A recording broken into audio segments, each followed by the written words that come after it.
நேரம் மிஸ் ஆகுது, சில நேரம் உள்ளே போகுது. ஆனால் அதை எப்போவுமே அதை நோக்கி தான் ஓடிக்கிட்டு இருக்கணும்.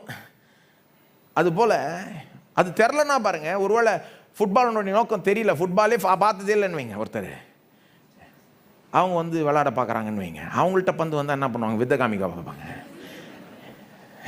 ஒரு காரியத்தினுடைய நோக்கம் தெரிஞ்சால் நம்ம அதை நோக்கி போயிட்டே இருப்போம். இன்றைக்கி அடையாட்டிலும் நாளைக்கு அடைஞ்சிரும் தேவனுடைய கிருபையினால். திருவிருந்தை பற்றி பேசுகிறேன். திருவிருந்துடைய நோக்கம் என்னது, அதை தெரிஞ்சுக்கிட்டோன்னா அதை நோக்கி நாம் போயிட்டுருப்போம் இல்லையா.